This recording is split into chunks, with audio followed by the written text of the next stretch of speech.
ਸਤਿ ਸ੍ਰੀ ਅਕਾਲ। ਤੁਸੀਂ ਦੇਖ ਰਹੇ ਹੋ ਤਖਤ ਪੰਜਾਬ। ਮੈਂ ਤੁਹਾਡੇ ਨਾਲ ਸੁਖਵਿੰਦਰ ਸਿੰਘ। ਮੇਰੇ ਨਾਲ ਉਗੇ ਸਿਆਸੀ ਮਾਰ ਡਾਕਟਰ ਰਜਿੰਦਰਪਾਲ ਸਿੰਘ ਵਾਲੀਆ ਮੌਜੂਦ ਨੇ। ਵੱਡੀਆਂ ਖਬਰਾਂ ਤੇ ਵੱਡੇ ਮੁੱਦਿਆਂ ਉੱਤੇ ਚਰਚਾ ਕਰਾਂ। ਸਵਾਗਤ ਹੈ ਤੁਹਾਡਾ ਡਾਕਟਰ ਸਾਹਿਬ। ਸ਼ੁਕਰੀਆ ਜੀ ਸੁਖਵਿੰਦਰ।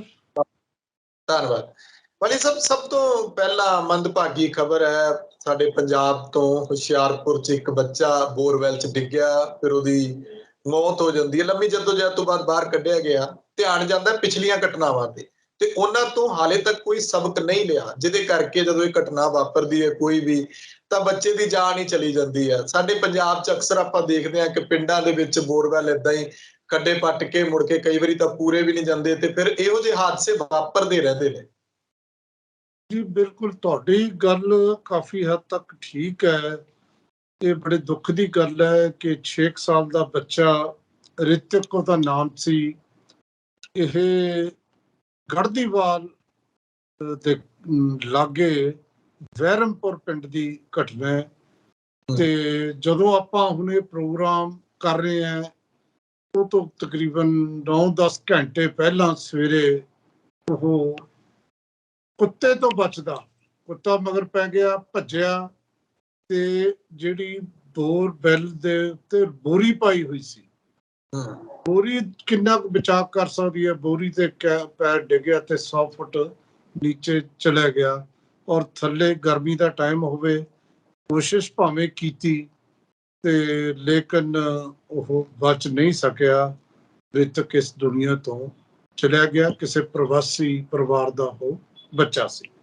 ਹੁਣ ਦੋਨੇ ਗੱਲਾਂ ਨੇ, ਇੱਕ ਤਾਂ ਅਵਾਰਾ ਪਸ਼ੂਆਂ ਦਾ ਮਸਲਾ ਹੈ, ਅਵਾਰਾ ਕੁੱਤਿਆਂ ਦਾ ਮਸਲਾ ਹੈ। ਅਕਸਰ ਆਪਾਂ ਖਬਰਾਂ ਸੁਣਦੇ ਆ ਕਿ ਕੁੱਤੇ ਜਿਹੜੇ ਨੇ ਉਹ ਨੋਚ ਕੇ ਖਾ ਜਾਂਦੇ ਨੇ ਬੱਚਿਆਂ ਨੂੰ, ਖਾਸ ਤੌਰ ਤੇ ਪਿੰਡਾਂ ਦੇ ਵਿੱਚ ਹੱਡਾ ਰੂੜੀ ਵਾਲੇ ਕੁੱਤੇ ਜਾਂ ਇਸ ਤਰ੍ਹਾਂ। ਇਹ ਚਲੋ ਕੁੱਤਾ ਪਤਾ ਨਹੀਂ ਕਿਹੋ ਜਿਹਾ ਸੀ, ਲੇਕਿਨ ਬੱਚਾ ਨਹੀਂ ਬਚ ਸਕਿਆ। ਗੱਲ ਤਾਂ ਇਹ ਹੈ, ਪਰ ਅਫਸੋਸ ਇਸ ਗੱਲ ਦਾ ਹੈ ਕਿ ਇਹ ਸਾਡਾ ਮੀਡੀਆ ਔਰ ਅਸੀਂ ਲੋਕ ਸਾਰੇ, ਜਦੋਂ ਕੋਈ ਬੱਚਾ ਡਿੱਗਿਆ ਬੋਰਵੈਲ ਦੇ ਵਿੱਚ, ਉੱਥੇ ਜਿਸ ਤਰੀਕੇ ਨਾਲ ਬਿਹੇਵ ਕਰਦੇ ਰਹੇ ਨੇ ਔਰ ਜਿਸ ਤਰੀਕੇ ਨਾਲ ਉੱਥੇ ਲਾਈਵ ਟੈਲੀਕਾਸਟ ਕਰਦੇ ਰਹੇ ਨੇ, ਉਦੋਂ ਤਾਂ ਮੈਨੂੰ ਹੈਰਾਨੀ ਹੁੰਦੀ ਹੈ ਕਿ ਅਸੀਂ ਕਿਹੋ ਜਿਹੇ ਦੇਸ਼ ਦੇ ਵਿੱਚ ਰਹਿ ਰਹੇ ਹਾਂ।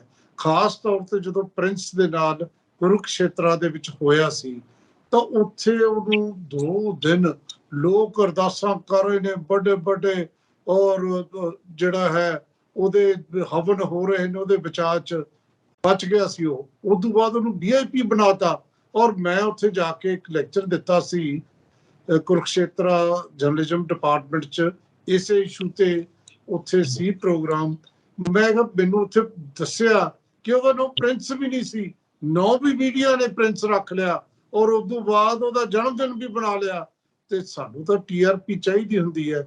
ਅੱਜ ਵੀ ਵੈਸੇ ਲਾਈਵ ਕਰਨਾ ਸ਼ੁਰੂ ਕਰਤਾ ਸੀ ਜਦੋਂ ਇਹ ਰਿਤਕ ਗਿਰਿਆ। ਇਹ ਵੱਖਰੀ ਗੱਲ ਹੈ ਕਿ ਅੱਜ ਮੀਡੀਆ ਨੂੰ ਬੱਚੇ ਦੇ ਜਾਣ ਦਾ ਮੇਰਾ ਖਿਆਲ ਹੈ ਉਹ ਵੀ ਦੁੱਖ ਹੋਏਗਾ। ਆਖਰ ਬੱਚਾ ਗਿਆ ਹੈ, ਇਨੋਸੈਂਟ ਗਿਆ ਹੈ, ਲੇਕਿਨ ਇਹ ਵੀ ਹੋਏਗਾ ਕਿ ਡਰਾਮਾ ਜਲਦੀ ਖਤਮ ਹੋ ਗਿਆ।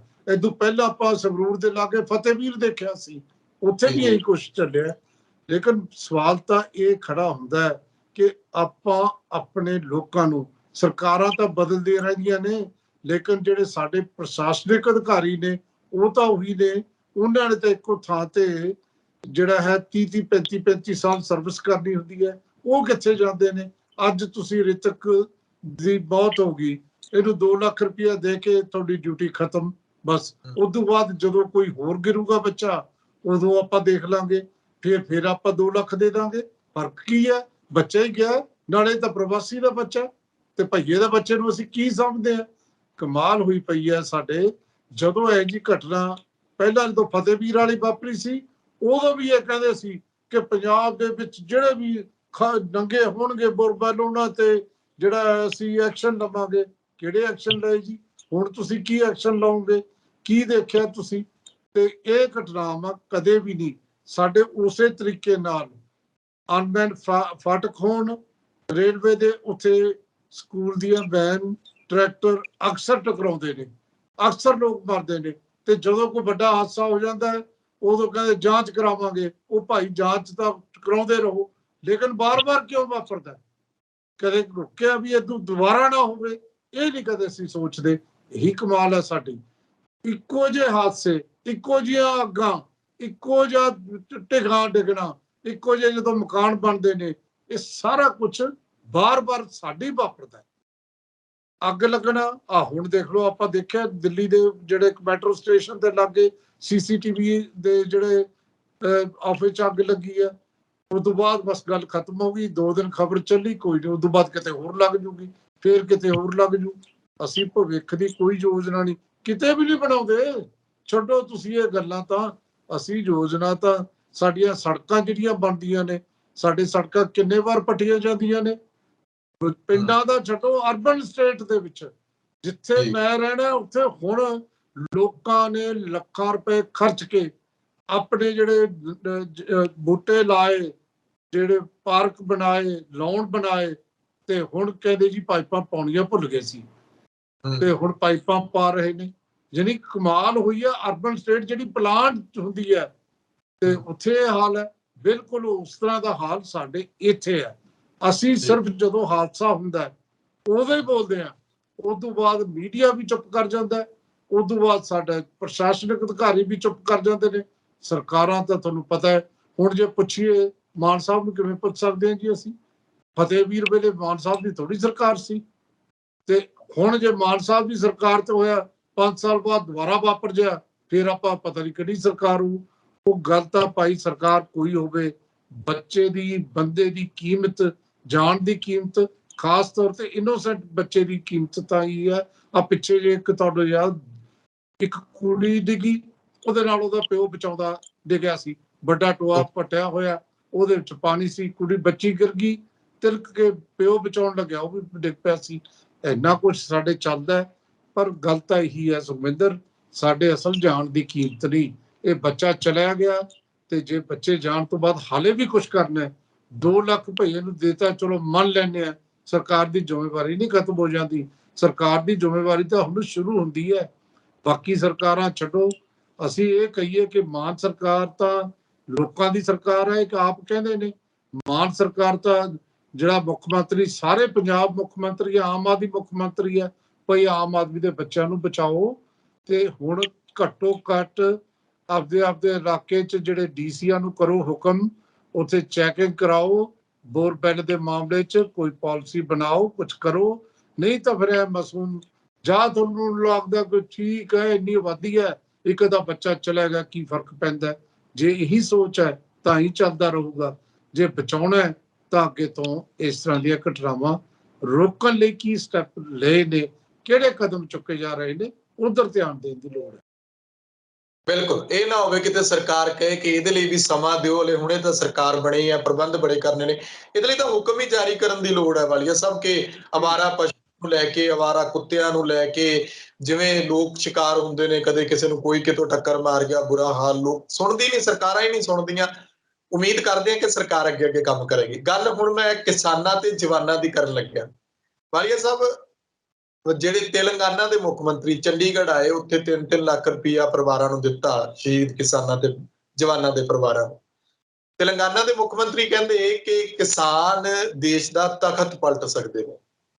ਅਰਵਿੰਦ ਕੇਜਰੀਵਾਲ, ਦਿੱਲੀ ਦੇ ਮੁੱਖ ਮੰਤਰੀ, ਆਮ ਆਦਮੀ ਦੇ ਸੁਪਰੀਮੋ, ਉਹ ਕਹਿੰਦੇ ਕਿ ਕਿਸਾਨਾਂ ਦਾ ਜਿਹੜਾ ਪੰਜਾਬ ਦੇ ਕਿਸਾਨਾਂ ਦਾ ਮਾਡਲ ਹੈ, ਅਸੀਂ ਪੂਰੇ ਦੇਸ਼ 'ਚ ਲੈ ਕੇ ਜਾਵਾਂਗੇ, ਪੂਰੀ ਦੁਨੀਆ 'ਚ ਲੈ ਕੇ ਜਾਵਾਂਗੇ, ਦਿਖਾਵਾਂਗੇ ਕਿ ਸਾਡੇ ਪੰਜਾਬ ਦੇ ਕਿਸਾਨਾਂ ਨੇ ਕਿਵੇਂ ਡਾਈਵਰਸੀਫਿਕੇਸ਼ਨ ਜਾਂ ਕਿਸ ਤਰ੍ਹਾਂ ਖੇਤੀ ਕੀਤੀ ਹੈ। ਹਾਲਾਂਕਿ ਇੱਥੇ ਮੈਂ ਦੱਸ ਦਿਆਂ ਕਿ ਪੰਜਾਬ ਦਾ ਕੋਈ ਖੇਤੀ ਮਾਡਲ ਨਹੀਂ ਹੈਗਾ ਅੱਜ ਤੱਕ। ਤੇ ਆਖਰੀ ਜਿਹੜਾ ਮੁੱਖ ਮੰਤਰੀ ਭਗਵੰਤ ਸਿੰਘ ਮਾਨ ਹੋਰਾਂ ਦੀ ਗੱਲ, ਉਹ ਕਹਿੰਦੇ ਕਿ ਕਿਸਾਨਾਂ ਨੂੰ ਕਰਜ਼ਾ ਮਾਫੀ ਨਹੀਂ, ਅਸੀਂ ਕਰਜ਼ਾ ਮੁਕਤ ਕਰ ਦੇਣਾ। ਦੇਖੋ, ਇਹ ਜਿਹੜਾ ਅਸਲ ਦੇ ਵਿੱਚ ਇਹ 700 ਤੋਂ ਵੱਧ ਜਿਹੜੇ ਕਿਸਾਨ ਮੋਰਚੇ ਦੇ ਵਿੱਚ ਇਸ ਦੁਨੀਆ ਤੋਂ ਗਏ, ਤੇ ਜਿਹੜੇ ਚੀਨ ਦੇ ਨਾਲ ਸ਼ਹੀਦ ਹੋਏ ਇੱਕ ਝੜਪ ਦੇ ਵਿੱਚ 20 ਬੰਦੇ, ਉਹਨਾਂ ਚੋਂ 4 ਜਿਹੜੇ ਪੰਜਾਬ ਦੇ ਸੀ, ਉਹਨਾਂ ਨੂੰ ਇਹ ਜਿਹੜਾ ਜੈ ਜਵਾਨ ਜੈ ਕਿਸਾਨ ਦੇ ਨਾਂ ਤੇ ਜਿਹੜਾ ਪੈਸਾ ਦਿੱਤਾ, ਉਹ ਜਿਹੜਾ ਹੈ ਉਹ ਆਪਣੇ ਆਪ ਦੇ ਵਿੱਚ ਉਹਦੀ ਸਿਆਸਤ ਨੂੰ ਸਮਝਣ ਦੀ ਲੋੜ ਹੈ। ਅਸਲ ਦੇ ਵਿੱਚ ਦੇਸ਼ ਦੇ ਵਿੱਚ ਕਾਂਗਰਸ ਪਾਰਟੀ ਬੁਰੀ ਤਰੀਕੇ ਨਾਲ ਫਲॉप ਹੋ ਰਹੀ ਹੈ ਤੇ ਜਿਸ ਤਰੀਕੇ ਦੀ ਹਾਈ ਕਮਾਂਡ ਹੈ ਕਾਂਗਰਸ ਪਾਰਟੀ ਦੀ, ਰਾਹੁਲ ਗਾਂਧੀ ਹੈ, ਪ੍ਰਿਯੰਕਾ ਗਾਂਧੀ ਤੇ ਸੋਨੀਆ ਗਾਂਧੀ, ਜਿਹੜਾ ਉਹਨਾਂ ਦਾ ਪਰਿਵਾਰਵਾਦ ਹੈ ਤੇ ਪਰਿਵਾਰ ਦੀ ਹਾਈ ਕਮਾਂਡ ਹੈ ਤੇ ਜਿਸ ਤਰੀਕੇ ਨਾਲ ਰਾਹੁਲ ਗਾਂਧੀ ਚੱਲ ਰਿਹਾ ਹੈ ਉਹ ਨਹੀਂ ਮੁਕਾਬਲਾ ਕਰ ਸਕਦੇ ਮੋਦੀ ਸਾਹਿਬ ਦਾ। ਵੈਸੇ ਵੀ ਮੋਦੀ ਸਾਹਿਬ ਲਗਾਤਾਰ ਅਟੈਕ ਕਰ ਰਹੇ ਨੇ ਪਰਿਵਾਰਵਾਦ ਤੇ ਪਰਿਵਾਰਵਾਦ ਜਿੱਥੇ ਵੀ ਹੈ ਉੱਥੇ ਹੁਣ ਉਹਦਾ ਵਿਰੋਧ ਹੋਣਾ ਸ਼ੁਰੂ ਹੋ ਗਿਆ। ਪਹਿਲਾਂ ਸ਼ਾਇਦ ਇੰਨਾ ਨਹੀਂ ਸੀ, ਹੁਣ ਆਪਾਂ ਦੋ ਥਾਵਾਂ ਤੇ ਤਾਂ ਸਿੱਧੇ ਦੇਖੋ, ਕਾਂਗਰਸ ਮੁਕਤ ਜਿਹੜਾ ਹੈ ਭਾਰਤ ਬਣਦਾ ਜਾ ਰਿਹਾ ਹੈ ਸਿਰਫ ਇਸ ਕਰਕੇ, ਔਰ ਬਾਰ-ਬਾਰ ਪਰਿਵਾਰਵਾਦ ਤੇ ਅਟੈਕ ਹੋ ਰਿਹਾ। ਜਿੱਥੇ ਜਿੱਥੇ ਵੀ ਪਰਿਵਾਰਵਾਦ ਸੀ ਉਹ ਗਿਆ। ਪੰਜਾਬ ਦੇ ਵਿੱਚ ਜਿਸ ਤਰੀਕੇ ਨਾਲ ਬਾਦਲ ਪਰਿਵਾਰ ਸੀ, ਬਿਲਕੁਲ ਹੁਣ ਜੇ ਬਾਦਲ ਪਰਿਵਾਰ ਨੇ ਸ਼੍ਰੋਮਣੀ ਅਕਾਲੀ ਦਲ ਨੇ ਖੜੇ ਹੋਣਾ ਹੈ ਤਾਂ ਇੱਕੋ ਇੱਕ ਤਰੀਕਾ ਹੈ ਉਹਦਾ ਖੜੇ ਹੋਣ ਦਾ, ਉਹ ਕੁਰਬਾਨੀ ਮੰਗਦਾ ਤੇ ਕੁਰਬਾਨੀ ਵੀ ਕਿਸੇ ਹੋਰ ਦੀ ਨਹੀਂ, ਪ੍ਰਧਾਨਗੀ ਦੀ ਸੁਖਬੀਰ ਸਿੰਘ ਬਾਦਲ ਦੀ ਤੇ ਫਿਰ ਸ਼ਾਇਦ ਬਚ ਜੇ। ਬਿਲਕੁਲ ਇਸੇ ਤਰੀਕੇ ਨਾਲ ਕੁਰਬਾਨੀ ਕਾਂਗਰਸ ਮੰਗਦੀ ਹੈ ਕਿ ਭਾਈ ਤੁਸੀਂ ਗਾਂਧੀ ਪਰਿਵਾਰ ਤੋਂ ਬਾਹਰ ਨਿਕਲੋ, ਕੋਈ ਸਹੀ ਤੇ ਸਿਆਣੇ ਬੰਦੇ ਨੂੰ ਪ੍ਰਧਾਨਗੀ ਦਿਓ। ਤੇ ਬਿਲਕੁਲ ਇਸੇ ਤਰੀਕੇ ਨਾਲ ਯੂਪੀ ਚ ਆਪਾਂ ਦੇਖਿਆ ਬਲਿਆਨ ਪਰਿਵਾਰ ਸੀ, ਉਹਦਾ ਵੀ ਦੇਖ ਲਓ ਕੀ ਹਾਲ ਹੈ। ਤੋਂ ਇਹ ਸਾਰਾ ਜਿੱਥੇ ਮਰਜ਼ੀ ਚਲੇ ਜਾਓ ਪਰਿਵਾਰਵਾਦ ਤੇ ਅਟੈਕ ਹੋਇਆ ਸੀ। ਤੋਂ ਇਸ ਕਰਕੇ ਹੁਣ ਜਿਹੜੀਆਂ ਵਿਰੋਧੀ ਧਿਰਾਂ ਨੇ ਵੀ ਕਾਂਗਰਸ ਤਾਂ ਖਤਮ ਹੋ ਰਹੀ ਹੈ ਤੇ ਫਿਰ ਉਹਨਾਂ ਨੂੰ ਆਸ ਜਾਗੀ ਕਿ ਇਹਦਾ ਮੁਕਾਬਲਾ ਆਪਾਂ ਕਰ ਸਕਦੇ ਹਾਂ। ਤੇ ਉਹਨਾਂ ਦੇ ਵਿੱਚੋਂ ਕੇਜਰੀਵਾਲ ਜਿਹੜਾ ਹੈ, ਅਰਵਿੰਦ ਕੇਜਰੀਵਾਲ ਨੂੰ ਲੱਗਦਾ ਹੈ ਕਿ ਮੈਂ ਬਦਲ ਹੋ ਸਕਦਾ ਹੈ ਕਾਂਗਰਸ ਦਾ। ਤੇ ਹੁਣ ਇਹ ਵੀ ਭਾਰਤੀ ਜਨਤਾ ਪਾਰਟੀ ਵੀ ਸੋਚਣ ਲੱਗ ਗਈ ਕਿ ਹੁਣ ਸਾਡਾ ਮੁਕਾਬਲਾ ਹੋ ਸਕਦਾ ਹੈ, ਚਾਹੇ ਉਹ ਗੁਜਰਾਤ ਜਦੋਂ ਹਾਰਦਿਕ ਪਟੇਲ ਗਿਆ ਉਹਦੇ ਤੇ ਤਾਂ ਕਹਿਣਾ ਹੀ ਸ਼ੁਰੂ ਕਰਤਾ ਕਿ ਸਾਡਾ ਮੁਕਾਬਲਾ ਹੁਣ ਹੋਊਗਾ ਜਿਹੜਾ ਹੈ ਉਹ ਆਮ ਆਦਮੀ ਪਾਰਟੀ ਨਾਲ। ਫਿਰ ਕੁਝ ਬੰਦਿਆਂ ਦੇ ਸੁਪਨੇ ਨੇ ਹੁਣੇ ਵੀ ਚਾਹੀਦੇ ਨੇ। ਜਿਹੜਾ ਬੰਦਾ ਸੁਪਨੇ, ਜਿਹੜਾ ਸਿਆਸਤ ਚ ਆਇਆ ਉਹਨੇ ਵੱਡੇ ਬਣਦੇ ਸੁਪਨੇ ਲੈਣੇ ਨੇ। ਸੁਪਨਾ ਚਾਹੇ ਲਵੇ ਮਮਤਾ ਬੈਨਰਜੀ ਟੀਐਮਸੀ ਦੀ ਲੀਡਰ, ਚਾਹੇ ਐਮਕੇ ਸਟਾਲਿਨ ਲਵੇ, ਚਾਹੇ ਕੇਸੀਆਰ ਲਵੇ, ਸੁਪਨੇ ਲੈਣੇ ਚੰਦਰ ਸ਼ੇਖਰ ਰਾਓ, ਜਿਹੜਾ ਮਰਜੀ ਹੈ। ਤੇ ਉਹ ਹੁਣ ਇਕੱਠੇ ਹੋਣਾ ਚਾਹੁੰਦੇ ਨੇ ਜਾਂ ਉਹ ਚਾਹੁੰਦੇ ਨੇ ਕਿ ਆਪਾਂ ਭਾਰਤੀ ਜਨਤਾ ਪਾਰਟੀ ਦਾ ਮੁਕਾਬਲਾ ਕਰਨਾ। ਤੇ ਹੁਣ ਭਾਰਤੀ ਜਨਤਾ ਪਾਰਟੀ ਕੋਲ ਕੀ ਹੈ? ਭਾਰਤੀ ਜਨਤਾ ਪਾਰਟੀ ਕੋਲ ਧਰਮ ਹੈ, ਭਾਰਤੀ ਜਨਤਾ ਪਾਰਟੀ ਕੋਲ ਰਾਮ ਮੰਦਿਰ ਹੈ, ਭਾਰਤੀ ਜਨਤਾ ਪਾਰਟੀ ਕੋਲ ਗਿਆਨ ਵਾਪੀ ਮਸਜਿਦ ਹੈ, ਭਾਰਤੀ ਜਨਤਾ ਪਾਰਟੀ ਕੋਲ ਹੁਣ ਸ਼੍ਰੀ ਜਿਹੜੇ ਹੈ ਕ੍ਰਿਸ਼ਨ ਜੀ ਦੀ ਜਨਮ ਭੂਮੀ ਦੇ ਨਾਲ ਸ਼ਾਹੀ ਮਸਜਿਦ ਉਹਦਾ ਕੇਸ ਹੋ ਗਿਆ, ਉਹਨਾਂ ਕੋਲ ਇਹ ਹੈ।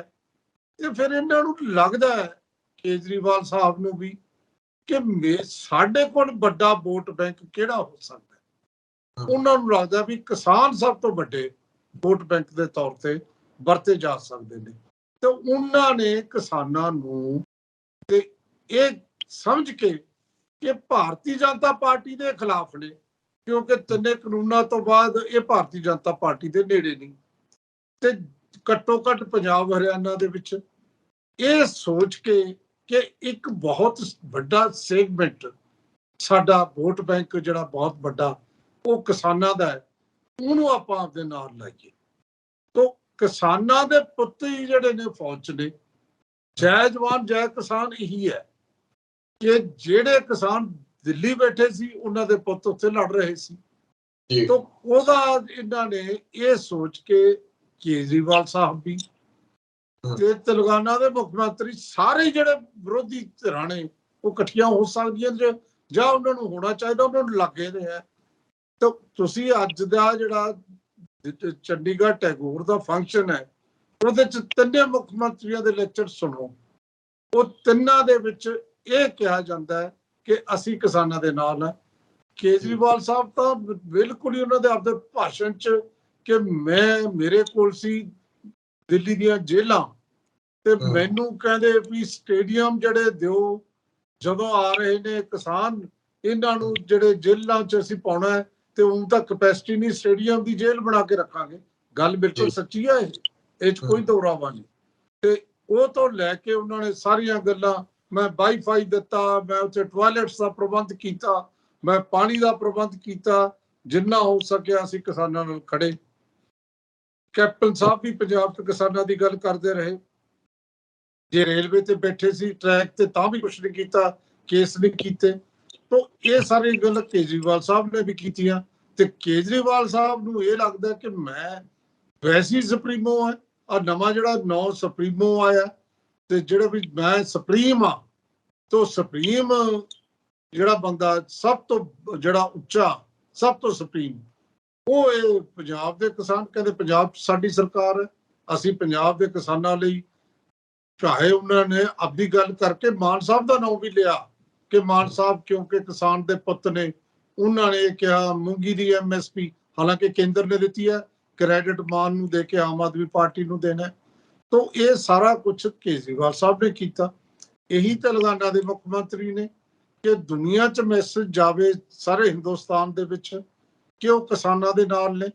ਤੇ ਚੰਡੀਗੜ੍ਹ 'ਚ ਕਿਉਂਕਿ 700 ਕਿਸਾਨ ਜ਼ਿਆਦਾ ਗਿਣਤੀ 'ਚ ਪੰਜਾਬ ਦਾ ਗਿਆ, ਜਿਹਨੂੰ ਕਿਸਾਨ ਸ਼ਹੀਦ ਕਹਿੰਦੇ ਨੇ, ਤੇ ਕਿਸਾਨਾਂ ਦੇ ਸ਼ਹੀਦਾਂ ਨੂੰ 3-3 ਲੱਖ, ਤੇ ਜਿਹੜੇ ਪੰਜਾਬ ਦੇ ਸ਼ਹੀਦ ਨੇ 3 ਲੱਖ, ਉਹ 4 ਬੰਦੇ ਦੇ ਕੇ ਉਹਨਾਂ ਨੇ ਜੈ ਜਵਾਨ ਜੈ ਕਿਸਾਨ ਦੇ ਨਾਲ ਇੱਕ ਵੋਟ ਬੈਂਕ ਨੂੰ ਆਪੇ ਵੱਲ ਖਿੱਚਣ ਦੀ ਗੱਲ ਕੀਤੀ ਹੈ।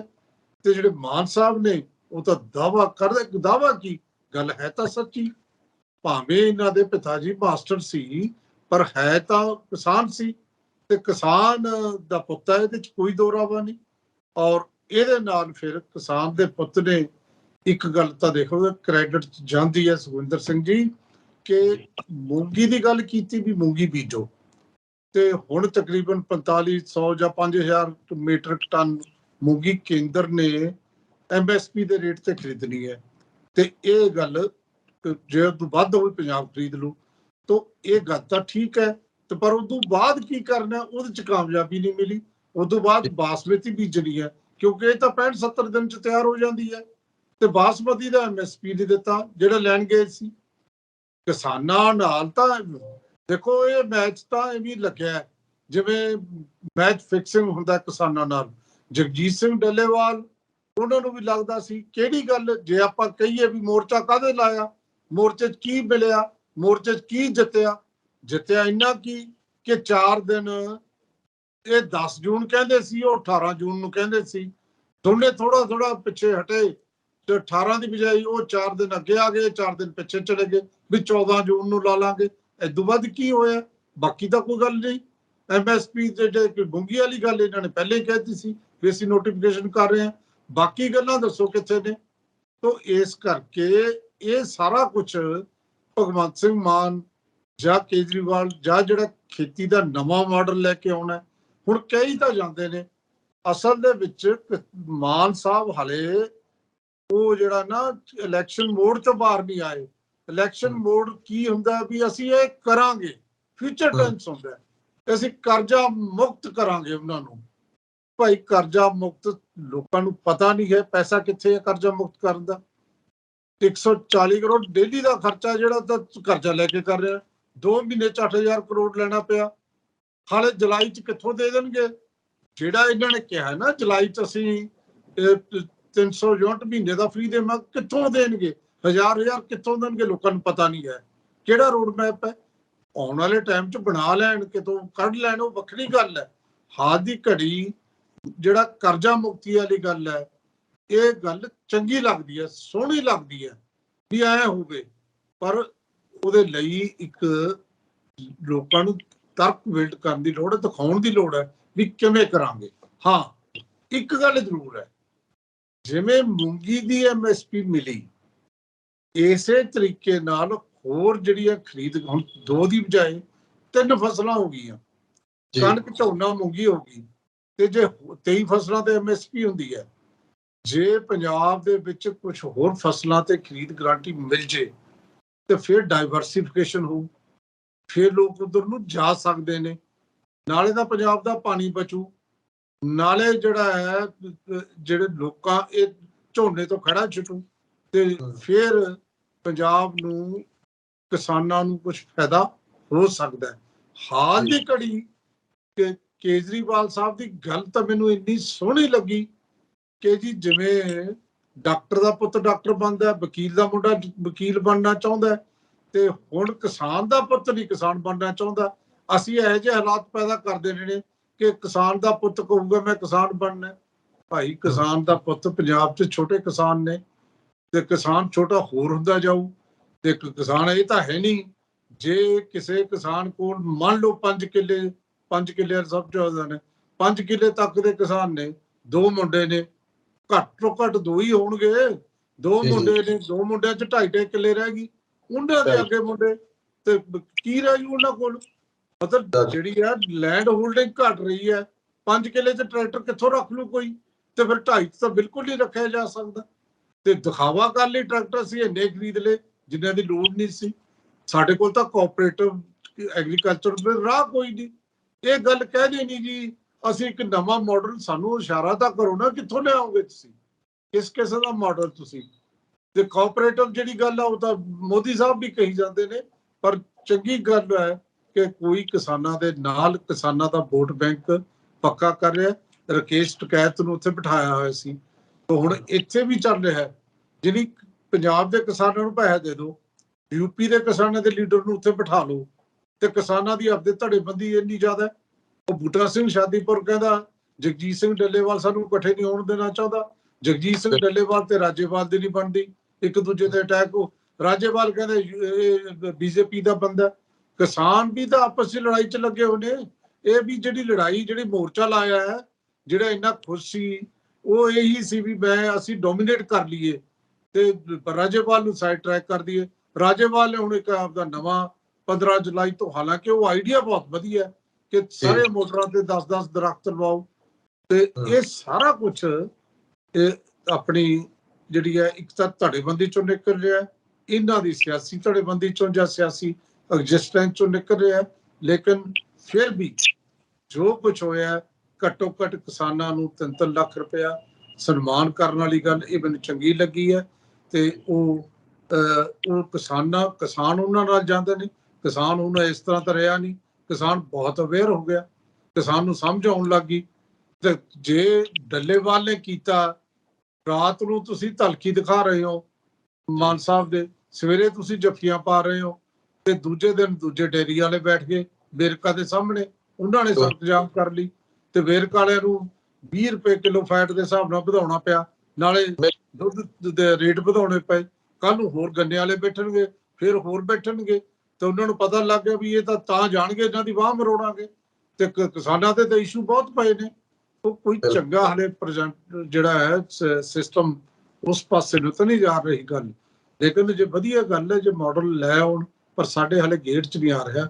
ਕਿਹੜਾ ਮਾਡਲ ਲੈ ਕੇ ਆਉਣਗੇ, ਕਿਵੇਂ ਲੈ ਕੇ ਆਉਣਗੇ? ਸਿੱਧੀ ਬਿਜਾਈ ਦਾ ਜਿਹੜਾ ਮਾਡਲ ਹੈ, ਉਹਦੇ ਵਿੱਚ ਝੋਨੇ ਦੀ ਸਿੱਧੀ ਬਿਜਾਈ, ਤੇ ਆਪਾਂ ਤਾਂ ਝੋਨੇ ਤੋਂ ਖਹਿੜਾ ਛਡਾਉਣ ਦੀ ਗੱਲ ਕਰ ਰਹੇ ਹਾਂ।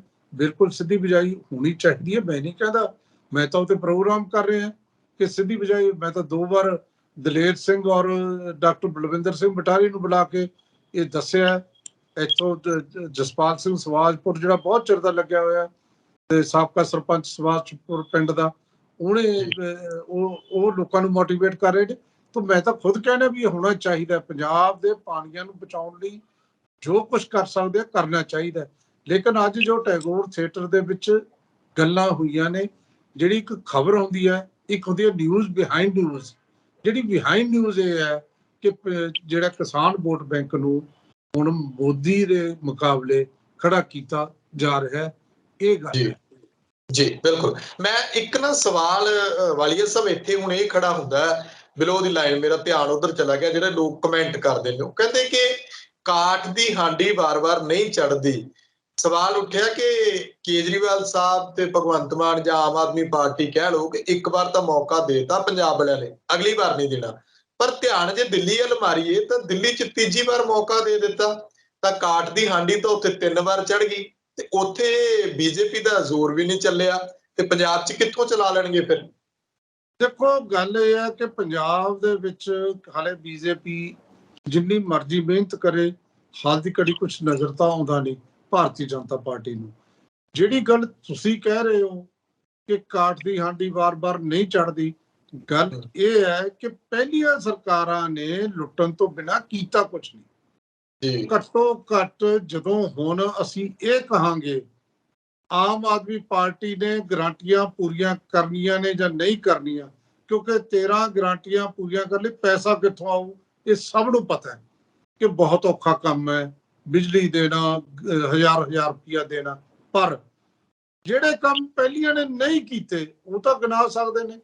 ਇੱਕ ਪੈਨਸ਼ਨ, ਇੱਕ ਐਮਐਲਏ, ਇਹ ਤਾਂ ਕੀਤਾ, ਇਹ ਕਹਿ ਸਕਦੇ ਨੇ ਵੀ ਪਹਿਲੀਆਂ ਨੇ ਕਿਉਂ ਨਹੀਂ ਕੀਤਾ।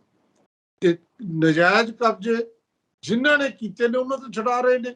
ਜੇ ਨਜਾਇਜ਼ ਕਬਜ਼ੇ ਜਿਹੜੇ ਨੇ ਉਹ ਛੁਡਾ ਲੈਂਦੇ ਨੇ ਵੱਡਿਆਂ ਤੋਂ, ਵੱਡੀਆਂ ਮੱਛੀਆਂ ਤੋਂ। ਹੁਣ ਮੈਨੂੰ ਪਤਾ ਲੱਗਿਆ ਨਿਰਮਲ ਸਿੰਘ ਭੰਗੂ ਜਿਹੜਾ ਵੈਸੇ ਜੇਲ੍ਹ 'ਚ ਹੈ ਪਰ ਹਸਪਤਾਲ 'ਚ ਹੈ, ਜਿਹਨੇ ਆ ਗਿਆਨ ਸਾਗਰ ਬਣਾਇਆ, ਜਿਹਨੇ ਪਰਲ ਸੀ ਜਿਹਦੀ 1 ਲੱਖ ਏਕੜ ਜਗ੍ਹਾ ਉਹ ਛੜਾਈ ਜਾ ਰਹੀ ਹੈ। ਉਹ ਹੈ ਤਾਂ ਰੌਲੇ ਦੀ ਪਈ ਹੋਈ, ਪਰ ਜੇ ਲੋਕਾਂ ਨੂੰ ਫਾਇਦਾ ਹੁੰਦਾ ਤੇ ਇਹ ਕੰਮ ਪਹਿਲੀਆਂ ਵੀ ਕਰ ਸਕਦੀਆਂ ਸੀ। ਤਾਂ ਇਹ ਜਿਹੜਾ ਨਾ ਜਿਹੜੇ ਕੰਮ ਕੀਤੇ ਜਾ ਰਹੇ ਨੇ ਪਹਿਲਾਂ ਵਾਲੇ ਨੇ ਇਹ ਵੀ ਨਹੀਂ ਕੀਤੇ। ਮੰਨ ਲਓ ਵੀ ਇਹਨਾਂ ਨੇ 16,000 ਕਲੀਨਿਕ ਨਹੀਂ ਬਣਾਏ, ਪਰ ਹੁਣ ਅਗਸਤ ਨੂੰ ਜਿਹੜੇ 75 ਬਣਾ, ਵੈਸੇ ਵੀ ਤਾਂ ਸੇਵਾ ਕੇਂਦਰ ਉੱਥੇ ਲੋਕ ਪਾਥੀਆਂ ਪਾਦੇ ਨੇ।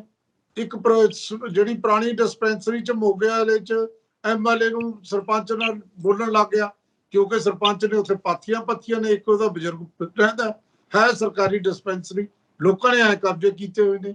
ਐਂ ਸੇਵਾ ਕੇਂਦਰ ਜਿਹੜੇ ਬੰਦ ਪਏ ਨੇ ਤੇ ਉਹ ਕੰਮ ਲੈ ਲੈਣਗੇ। ਜੇ 16,000 ਨਹੀਂ ਬਣਦੇ, ਮੰਨ ਲਓ 500 ਵੀ ਬਣਦਾ 5 ਸਾਲ 'ਚ, ਤੱਕ ਕੁਛ ਤਾਂ ਹੋਇਆ ਨਾ। ਪਹਿਲਾਂ ਤਾਂ ਇਹ ਵੀ ਨਹੀਂ ਹੁੰਦਾ ਸੀ। ਇਸ ਕਰਕੇ ਜਿਹੜਾ ਕੁਝ ਚੱਲ ਰਿਹਾ ਉਹਦੇ ਤੇ ਬੇਸ ਤੇ, ਇਹ ਨਹੀਂ ਕਿ ਮੈਂ ਕਹਿੰਦਾ ਵੀ ਇਹ ਗਰੰਟੀਆਂ ਪੂਰੀਆਂ ਕਰ ਦੇਣਗੇ। ਮੈਂ ਤਾਂ ਕਹਿਣਾ ਕਿ ਬਾਕੀਆਂ ਜਿਹੜੀਆਂ ਪਹਿਲੀਆਂ ਨਾਲੋਂ ਇਹ ਫੇਰ ਵੀ ਜਦੋਂ ਮੁਕਾਬਲੇ 'ਚ ਆਉਣਗੇ, ਜੇ ਕੁਛ ਕੀਤਾ ਤਾਂ ਠੀਕ ਹੋਊਗਾ। ਹੁਣ ਮੰਨ ਲਓ ਇਹਨਾਂ ਦੇ ਬੰਦੇ ਮਿਹਨਤ ਕਰਦੇ ਨੇ, ਇੱਕ ਗੋਲਡੀ ਕੰਬੋਜ ਐਮਐਲਏ ਜਲਾਲਾਬਾਦ ਵਾਲਾ, ਇੱਕ ਜਿੰਪਾ, ਉਹਨਾਂ ਨੂੰ ਸ਼ਿਕਾਇਤ ਮਿਲੀ ਕਿ ਜੀ ਰਾਤ ਨੂੰ ਨਹਿਰ ਦਾ ਪਾਣੀ ਤੋਂ ਜਿਹੜਾ ਹੈ ਨਾ ਚੋਰੀ ਕਰਦੇ ਨੇ ਲੋਕ। 32 ਬੰਦਿਆਂ ਦੇ ਕੇਸ ਹੋਇਆ। ਕਿਉਂ ਹੋਇਆ? ਰਾਤ ਨੂੰ ਚਲੇ ਗਏ। ਕੋਈ ਪਹਿਲਾਂ ਐਮਐਲਏ ਰਾਤ ਨੂੰ ਜਾਂਦਾ ਸੀ, ਉਹਦੇ ਚ ਹੰਸਰਾਜ ਜੋਸ਼ਨ ਦੇ 4 ਭਰਾ ਫੜੇ ਗਏ, ਸਾਬਕਾ ਜਿਹੜਾ ਅਕਾਲੀਆਂ ਦਾ, ਤੇ ਇਸੇ ਤਰੀਕੇ ਨਾਲ ਫੜੇ ਗਏ ਕਾਂਗਰਸ ਦੇ। ਤੇ ਵੀ ਇਹ ਤਾਂ ਕਰ ਰਹੇ ਨੇ ਨਾ, ਲੋਕਾਂ 'ਚ ਜਾ ਰਹੇ ਨੇ।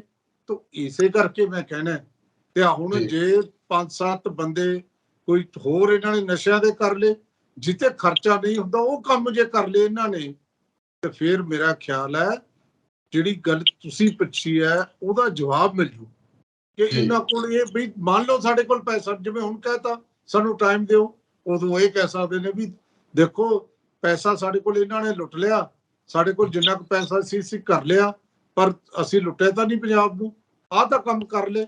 ਤੇ ਲੋਕ ਕਹਿਣਗੇ ਵੀ ਲੈ ਕੇ ਕਿਹਨੂੰ ਆਉਣਗੇ ਦੂਜਾ, ਅਗਲਾ ਦੱਸੋ ਤੁਸੀਂ ਕੀ ਸੋਚਦੇ ਹੋ ਕਿ ਆਮ ਆਦਮੀ ਪਾਰਟੀ ਦੇ 92 ਬੰਦੇ ਜਿੱਤੇ ਨੇ? ਨਾ, ਕਾਂਗਰਸ ਹਾਰੀ ਹੈ, ਅਕਾਲੀ ਹਾਰੇ ਨੇ, ਤੇ ਉਹਨਾਂ ਕੋਲ ਬਦਲ ਕੋਈ ਨਹੀਂ ਸੀ, ਜਿੱਤੇ ਨੇ।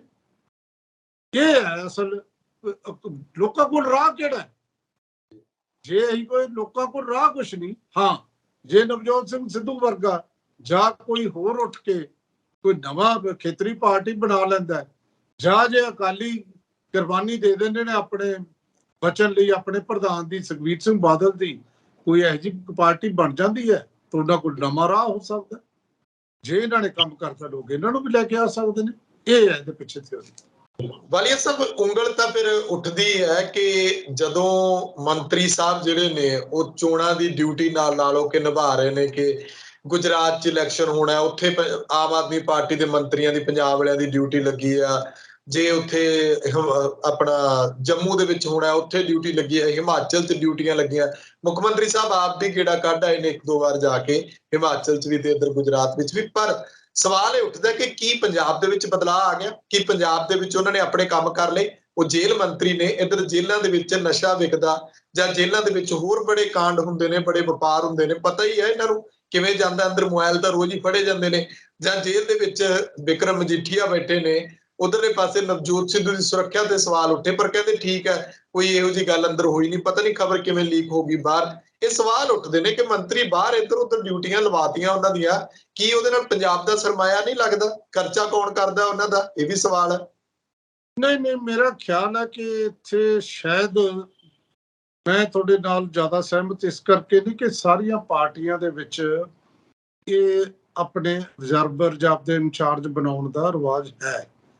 ਤੁਸੀਂ ਦੇਖੋ ਰਾਵਤ ਕੀ ਉੱਤਰਾਖੰਡ ਚ ਜਿੱਤ ਗਿਆ, ਪੰਜਾਬ ਚ ਠੀਕ ਕਰਦਾ ਪਿਆ ਸੀ। ਦੂਜਾ ਜਿਹੜਾ ਬੰਦਾ ਹਰੀਸ਼ ਰਾਜਸਥਾਨ ਦਾ ਮੰਤਰੀ, ਉਹ ਪੰਜਾਬ ਚ ਬੈਠਾ ਕਾਂਗਰਸ ਦਾ।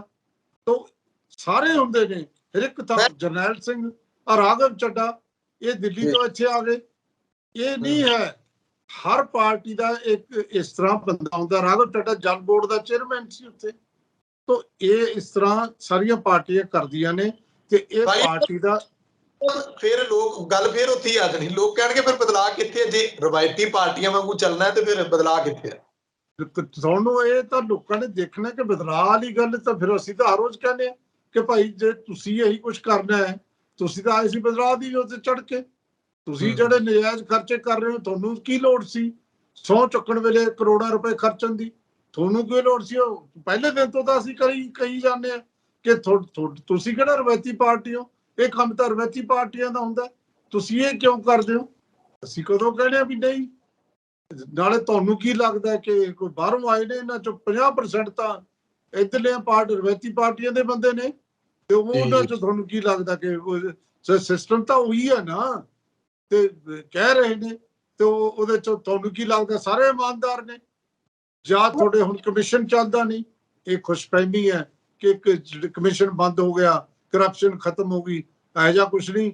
ਮੇਰਾ ਇੱਕ ਮਿੱਤਰ, ਉਹਨੇ ਪਾਵਰ ਅਟਾਰਨੀ ਕਰਾਉਣੀ ਸੀ, ਪਾਵਰ ਆਫ ਅਟਾਰਨੀ। ਉਹ ਪਾਵਰ ਅਟਾਰਨੀ ਦੇ ਮੈਂ ਕਿਹਾ ਵੀ ਤੂੰ ਅੱਜ ਕੱਲ ਤਾਂ ਬੜੇ ਆਰਾਮ ਨਾਲ ਹੋ ਗਈ। ਕਹਿੰਦਾ ਹਾਂਜੀ ਬੜੇ ਆਰਾਮ ਨਾਲ ਹੋ ਗਈ। ਮੈਂ ਉਹ ਕਿਵੇਂ? ਕਹਿੰਦਾ 14,000 ਰੁਪਏ ਲੱਗਿਆ, ਤਹਿਸੀਲਦਾਰ ਨੇ ਲਿਆ। ਮੈਂ ਕਿਹਾ ਜੇ ਨਾ ਦਿੰਦੇ? ਕਹਿੰਦਾ ਬਸ ਫਿਰ ਗੇਟ ਪਾ ਲੈਣਾ ਸੀ ਉਹਨੂੰ। ਆਹ ਗੱਲ ਤਾਂ ਇਹ ਹੁਣ ਜਿਹੜੀ ਤੁਹਾਨੂੰ ਕੀ ਲੱਗਦਾ ਸਾਰਾ ਕੁਝ ਠੀਕ ਹੋ ਗਿਆ? ਨਹੀਂ ਜੀ ਸੁਖਵਿੰਦਰ ਜੀ, ਐਸਾ ਕੁਛ ਨਹੀਂ ਹੈ। ਇੰਨਾ ਵੀ ਓਪਨਲੀ ਨਹੀਂ ਚੱਲ ਰਿਹਾ ਕੰਮ। ਬਾਕੀ ਦਾ ਜੇ ਤੁਸੀਂ ਬਿੱਲ ਪਾਸ ਕਰਾਉਣੇ ਨੇ ਤਾਂ ਤੁਹਾਨੂੰ ਲੱਗਦਾ ਠੇਕੇਦਾਰ ਨੂੰ ਪੁੱਛ ਕੇ ਦੇਖ ਲਓ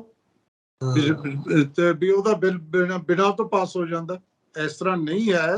ਉਹੀ ਬੰਦੇ ਨੇ, ਸਿਸਟਮ ਉਹੀ ਹੈ। ਕਿਹੜੀ ਚੇਂਜ ਆ ਉਹਦੇ ਚ? ਉਵੇਂ ਚੱਲਦਾ। ਹੁਣ ਜਿਹੜੇ ਐਡ ਦਿੰਦੇ ਨੇ, ਐਡ ਲੈਂਦੇ ਨੇ, ਅੱਜ ਉਹ ਦੱਸੋ ਜਿਵੇਂ ਮੋਦੀ ਸਾਹਿਬ ਦਿੰਦੇ ਸੀ ਉਵੇਂ ਇਹ ਐਡ ਦੇ ਰਹੇ ਨੇ, ਔਰ ਜਿਵੇਂ ਮੋਦੀ ਸਾਹਿਬ ਕਰ ਰਹੇ ਸੀ ਉਵੇਂ ਇਹ ਇਮੇਜ ਬਣਾ ਰਹੇ ਨੇ। ਮਤਲਬ ਵੈਸੇ ਤਾਂ ਜਿਹੜੀ ਹੈ ਅੱਜ ਰੈਲੀ ਕੀਤੀ ਹੈ ਮਾਨ ਸਾਹਿਬ ਨੇ, ਤੇ ਮਾਨ ਸਾਹਿਬ ਸਾਈਕਲ ਰੈਲੀ ਤਾਂ ਉਦੋਂ ਹੁੰਦੀ ਹੈ ਜਦੋਂ ਲੋਕਾਂ ਨੂੰ ਨਾ ਪਤਾ ਹੋਵੇ, ਲੇਕਿਨ ਪ੍ਰਚਾਰ ਵੀ ਤਾਂ ਕਰਨਾ। ਹਰ ਰੋਜ਼ ਨਵੀਂ ਗੱਲ ਅਸੀਂ ਇਹ ਕਰਾਂਗੇ, ਉਹ ਵੀ ਰੁਪਏ ਚ ਜੋ ਚੰਨੀ ਕਰਦਾ ਸੀ ਉਵੇਂ ਕਰਦੇ ਰਹੇ ਨਾ। ਪਹਿਲੇ ਗੱਲ ਕਰਕੇ ਦੱਸੋ ਸਾਨੂੰ ਵੀ ਅਸੀਂ ਕੀਤਾ ਕਿੱਥੇ ਨੇ 35,000 ਨੌਕਰੀਆਂ ਜਿਹੜੀਆਂ ਰੈਗੂਲਰ ਕਰਨਾ ਸੀ, ਦੱਸ ਦਿਓ ਕਿੱਥੇ ਹੈ। तो इस तरह नहीं होता। ये जड़ा है वही है सिस्टम रवैती वाला, वो उवें चलूगा। बिल्कुल बिल्कुल। मीत ਜਿਹੜੇ ਸਿੱਖਿਆ ਮੰਤਰੀ ਉਹਨਾਂ ਦੀ ਕੋਠੀ ਦੇ ਬਾਹਰ ਵੀ ਬੇਰੁਜ਼ਗਾਰਾਂ ਦੇ ਨਾਲ ਧੱਕਾ ਮੁੱਕੀ, ਸਾਰਾ ਕੁਝ ਉਵੇਂ ਡਾਂਗਾ ਪੈਂਦੀਆਂ ਨੇ, ਸਭ ਕੁਝ ਉਵੇਂ ਹੁੰਦਾ। ਮੁੱਖ ਮੰਤਰੀ ਸਾਹਿਬ ਦੀ ਰਿਹਾਇਸ਼ ਦੇ ਬਾਹਰ ਵੀ ਇਦਾਂ ਹੀ ਉਹੀ ਧਰਨੇ ਪ੍ਰਦਰਸ਼ਨ ਸਾਰਾ ਕੁਝ ਉਵੇਂ ਹੈ। ਟਿਫਨ ਫੜਾਉਣ ਦੀ ਗੱਲ ਕਰਦੇ ਸੀ ਲੋਕ, ਵਿਚਾਰੇ ਘਰੋਂ ਚੱਕ ਕੇ ਆ ਕੇ ਧਰਨੇ ਤੇ ਬਹਿ ਜਾਂਦੇ ਨੇ। ਵਾਲੀਆ ਸਾਹਿਬ ਅਗਲੀ ਜਿਹੜੀ ਹੈ ਕਿ ਮੈਂ ਨਵਜੋਤ ਸਿੱਧੂ ਦੀ ਗੱਲ ਕੀਤੀ ਸੀ ਕਿ ਜੇਲ੍ਹ ਵਾਲੀ ਖਬਰ ਲੀਕ ਕਿੱਦਾਂ ਹੋਈ, ਫਿਰ ਉਹਦੇ ਉੱਤੇ ਚਲੋ ਸਫਾਈ ਦੇ ਦਿੱਤੀ। ਸਿੱਧੂ ਸਾਹਿਬ ਦੇ ਨਾਲ ਜੁੜਦੀ ਇੱਕ ਹੋਰ ਖਬਰ ਹੈ ਕਿ ਉਹਨਾਂ ਦਾ ਖੇਮਾ ਜਿਹੜਾ ਬਾਹਰ ਬੈਠਾ ਆ ਉਹ ਐਕਟਿਵ ਹੈ ਪੂਰਾ। ਜਿੰਨੇ ਉਹਨਾਂ ਦੇ ਨਾਲ ਸਾਬਕਾ ਐਮਐਲਏ ਸੀਗੇ ਜਾਂ ਕਾਂਗਰਸ ਦੇ ਹੋਰ ਨਿੱਕੇ ਵੱਡੇ ਚਿਹਰੇ, ਉਹ ਸਾਰੇ ਉਸੇ ਤਰੀਕੇ ਨਾਲ ਚੱਲ ਰਹੇ ਨੇ। ਉਹ ਕਹਿੰਦੇ ਅਸੀਂ ਮੀਟਿੰਗਾਂ ਕਰ ਰਹੇ ਹਾਂ, ਅੱਗੋਂ ਪੰਜਾਬ ਦੇ ਵਿੱਚ ਉਹਨਾਂ ਨੇ ਜਿੱਤੇਗਾ ਪੰਜਾਬ ਮੁਹਿੰਮ ਨੂੰ ਅੱਗੇ ਲੈ ਕੇ ਜਾਣਾ। ਦੇਖੋ ਕਈ ਗੱਲਾਂ ਤਾਂ ਇਸ ਤਰ੍ਹਾਂ ਹੀ ਹੁੰਦੀਆਂ ਨੇ। ਮੈਂ ਸਵੇਰੇ ਖਬਰ ਦਿੱਤੀ, ਜਿਵੇਂ ਇਹ ਤਾਂ ਪਤਾ ਲੱਗ ਗਿਆ ਵੀ ਨਵਜੋਤ ਸਿੰਘ ਸਿੱਧੂ ਦਾ ਜਿਹੜਾ ਹੈ ਕੈਦੀ ਨੰਬਰ 2,41,383 ਹੈ। ਹੁਣ ਇਹ ਖਬਰ ਤੁਸੀਂ ਕਹੋ ਜੀ ਇਹ ਤਾਂ ਸਹੀ ਹੈ, ਤੱਥ ਹੈ। ਤੇ ਜਦੋਂ ਨਾਲ ਹੀ ਮੈਂ ਕਿਹਾ ਕਿ ਰਾਤ ਉਸਨੇ ਉਸਲ ਵੱਟੇ ਲੈਂਦੇ ਕੱਟੀ, ਕਿਉਂਕਿ ਜਿਹੜਾ ਬੰਦਾ ਏਸੀ ਚ ਪੈਣਾ ਗਿੱਝਾ ਹੋਵੇ ਉਹ ਉੱਥੇ ਕਿਵੇਂ ਪੱਖੇ 'ਚ ਗਰਮ 'ਚ ਪਊਗਾ, ਉਹ ਸਲਬੱਟੀ ਲੈ ਉਹਨੂੰ ਬੇਚੈਨ ਹੀ ਹੋਊਗਾ। ਤੇ ਉਹਦੇ 'ਚ ਦੱਸਣ ਦੀ ਕਿਸੇ ਨੂੰ ਕੋਈ ਥੋੜੀ ਲੋੜ ਹੁੰਦਾ। 6 ਰੋਟੀਆਂ ਜਿਹੜੀਆਂ ਰੋਟੀ ਖਾਣੀ ਨਹੀਂ, ਇਹ ਵੀ ਪਤਾ ਕਿ ਵੀ ਉਹਨੂੰ ਕਣਕ ਤੋਂ ਅਲਰਜੀ ਹੈ, ਇਸ ਕਰਕੇ ਰੋਟੀ ਨਹੀਂ ਖਾ ਸਕਦਾ। ਤਾਂ ਇਹ ਗੱਲਾਂ ਜਿਹੜੀਆਂ ਤੁਸੀਂ ਕਹਿੰਦੇ ਕਿ ਲੀਕ ਹੋਣ ਵਾਲੀ ਕੋਈ ਗੱਲ ਨਹੀਂ। ਇਹ ਗੱਲ ਜ਼ਰੂਰ ਹੈ ਕਿ ਉੱਥੇ CBI ਦਾ CIA ਦਾ ਇੰਦਰਜੀਤ ਸਿੰਘ ਸੀ, ਉਹ ਸਭ ਨੂੰ ਪਤਾ ਸੀ ਕਿ ਉੱਥੇ AK-47 ਜਿਹੜੀ ਹੈ ਫੜੀ ਗਈ ਔਰ ਉਹ ਡਰੱਗ 'ਚ ਫੜਿਆ ਗਿਆ। ਇਹ ਡਰੱਗ ਦੇ ਖਿਲਾਫ ਸੀ ਤੇ ਉਹਨੂੰ ਸ਼ਿਫਟ ਕਰਤਾ। ਦੇਖੋ ਗੱਲ ਇਹ ਜਿਹੜਾ ਸਾਡਾ ਸਿਸਟਮ ਹੈ ਉਹ ਇਸ ਤਰ੍ਹਾਂ ਦਾ ਸਿਸਟਮ ਹੈ। ਇੱਥੇ ਘੱਟ ਹੀ ਚੀਜ਼ ਜਿਹੜੀ ਹੈ ਨਾ, ਜਿਹਨੂੰ ਗੁਪਤ ਕਹਿੰਦੇ ਨੂੰ ਨਹੀਂ ਹੁੰਦੀ, ਗੁਪਤ ਮੀਟਿੰਗਾਂ ਦੀ ਨਾਲ ਦੀ ਨਾਲ ਬਾਹਰ ਆ ਜਾਂਦੀ ਹੁੰਦੀ ਹੈ। ਇਹੀ ਤਾਂ ਪੱਤਰਕਾਰੀ ਹੁੰਦੀ ਹੈ, ਹੋਰ ਕੀ ਹੁੰਦੀ ਹੈ ਵੀ ਇਹ ਤੋਂ।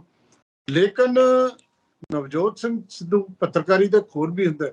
ਨਵਜੋਤ ਸਿੰਘ ਸਿੱਧੂ ਦਾ ਦੇਖੋ ਤੁਸੀਂ ਕਿ ਜਿਹੜਾ ਉਹਦਾ ਰਜਤ ਸ਼ਰਮਾ ਦਾ ਆਪਸੀ ਅਦਾਲਤ ਪ੍ਰੋਗਰਾਮ ਹੈ, ਉਹ ਬਹੁਤ ਪਹਿਲਾਂ ਰਿਕਾਰਡ ਹੋਇਆ ਤੇ ਕੱਲ ਦੁਬਾਰਾ ਚਲਾਇਆ, ਕਿਉਂਕਿ ਕਈ ਸਵਾਲ ਐਸੇ ਸੀ ਜਿਹੜੇ ਇਸ ਕੇਸ ਨਾਲ ਸੰਬੰਧਿਤ ਸੀ, ਜਿਹਦੇ ਚ ਜਿਵੇਂ ਉਹਨੂੰ ਪੁੱਛਿਆ ਮੰਨਿਆ ਨਵਜੋਤ ਸਿੰਘ ਸਿੱਧੂ, ਹਾਂ ਵੀ ਕਹਿੰਦਾ ਮੈਥੋਂ ਹੋ ਗਿਆ। ਬੰਦਾ ਕਹਿੰਦਾ ਉਹ ਗਾਲਾਂ ਕੱਢਦਾ ਸੀ। ਤੇ ਜੇ 25 ਸਾਲ ਦਾ ਇੱਕ ਇੰਟਰਨੈਸ਼ਨਲ ਕ੍ਰਿਕਟਰ ਤਕੜਾ ਬੰਦਾ ਜਿਹਨੇ ਇੰਨੀ ਮਿਹਨਤ ਕੀਤੀ ਸੀ ਤੇ ਇੱਕ ਡੈਪਟਿਕ ਗੁਰਨਾਮ ਸਿੰਘ ਦੇ ਨਾ ਸਿਰਫ ਮੁੱਕਾ ਮਾਰ ਕੇ ਉਹਨੂੰ ਮਾਰਿਆ, ਕਿੱਕ ਮਾਰ ਕੇ, ਬਲਕਿ ਉਹਦੀ ਚਾਬੀ ਵੀ ਖੋਲੀ ਕਾਰ ਦੀ, ਉਹਨੂੰ ਰਕਸ਼ੇ 'ਚ ਪਾ ਕੇ ਲੈ ਕੇ ਗਏ। ਇਹ ਆਪ ਮੰਨਿਆ ਉੱਥੇ ਵੀ ਮੈਂ ਮਾਰਿਆ। ਇਹ ਵੀ ਮੰਨਿਆ ਵੀ ਗਲਤੀ ਹੋ ਗਈ ਮੈਥੋਂ। ਜੇ ਮੈਂ ਜ਼ਿੰਦਗੀ 'ਚ ਕੋਈ ਸੁਧਾਰ ਕਰਨਾ ਹੋਵੇ, ਮੇਰੇ ਹੱਥ 'ਚ ਹੋਵੇ, ਮੈਂ ਉਹਨੂੰ ਚਾਹੁੰਦਾ ਕਿ ਬੰਦਾ ਜਿਉਂਦਾ ਹੋਵੇ। ਇਹਦਾ ਮਤਲਬ ਇਹਨੂੰ ਥੋੜਾ ਬਹੁਤਾ ਫੀਲ ਹੋਇਆ। ਸੋ ਇਸ ਤਰ੍ਹਾਂ ਪਤਾ ਲੱਗ ਜਾਂਦਾ ਹੁੰਦਾ। ਹੁਣ ਤੁਸੀਂ ਦੇਖੋ ਮੀਡੀਆ ਨੇ ਤਾਂ ਬਹੁਤ ਫੁਲਾਤੀ ਜੀ, ਇਹ ਹੋਇਆ ਜੀ ਪਾਰਕਿੰਗ ਸ਼ਰਨ। ਅਸਲ ਦੇ ਵਿੱਚ ਇੱਕ ਅੱਜ ਕੱਲ੍ਹ ਉਹ ਟ੍ਰਿਬਿਊਨ 'ਚ ਹੈ ਮੁੰਡਾ, ਉਹਦਾ ਘਰ ਬਿਲਕੁਲ ਨਾਲ ਹੈ ਸ਼ੇਰਾਂ ਵਾਲੇ ਗੇਟ ਤੇ। ਉਹਨੇ ਸਹੀ ਰਿਪੋਰਟ ਦਿੱਤੀ। ਉਦੋਂ ਰਿਪੋਰਟ ਇਹ ਸੀ ਕਿ ਇਹ ਬੰਦਾ ਜਿਹੜਾ ਇਹਨੂੰ ਕ੍ਰਿਕਟ ਦੇ ਬੇਸ ਤੇ ਸਟੇਟ ਬੈਂਕ ਆਫ ਪਟਿਆਲੇ 'ਚ ਨੌਕਰੀ ਸੀ, ਹੈਡ ਆਫਿਸ 'ਚ ਨੇ ਆਉਣਾ ਹੁੰਦਾ ਸੀ, ਹਾਜ਼ਰੀ ਲਵਾਉਣ, ਹਾਜ਼ਰੀ ਲਾ ਕੇ ਫਿਰ ਕ੍ਰਿਕਟ ਖਿਡਾਉਂਦਾ ਸੀ, ਸਮਝਾਉਂਦਾ ਜਾਂ ਖੇਡਦਾ ਸੀ, ਪ੍ਰੈਕਟਿਸ ਕਰਦਾ ਸੀ। ਉਹਦੀ ਗੱਡੀ ਜਿਹੜੇ ਮੂਹਰੇ ਖੜੀ ਸੀ ਤੇ ਇਹਦੇ ਰੁਪਿੰਦਰ ਸੰਧੂ ਇਹਦੇ ਦੋਸਤ ਦੇ ਜਿਪਸੀ ਸੀ, ਜਿਹਦੇ ਕਰਕੇ ਸਾਰਾ ਕੁਝ ਹੋਇਆ। ਤੇ ਉਦੋਂ ਬਾਅਦ ਝਗੜਾ ਹੋਇਆ। ਤਾਂ ਉਹ ਝਗੜੇ ਤੋਂ ਬਾਅਦ ਬਹੁਤ ਘੱਟ ਲੋਕਾਂ ਨੂੰ ਪਤਾ ਹੈ। ਮੇਰੇ ਇੱਕ ਹੋਰ ਦੋਸਤ ਸੀ ਸਰਦਾਰ ਹਰਵੀਰ ਸਿੰਘ ਭੰਵਰ, ਉਦੋਂ ਪਟਿਆਲੇ ਹੁੰਦੇ ਸੀ ਟ੍ਰਿਬਿਊਨ 'ਚ। ਉਹਨਾਂ ਨੇ ਮੈਨੂੰ ਦੱਸਿਆ ਸੀ, ਕਹਿੰਦੇ ਬੜੀ ਕੋਸ਼ਿਸ਼ ਕੀਤੀ ਵੀ ਇਹ ਕੋਰਟ ਹੋ ਜਾਏ ਫੈਸਲਾ।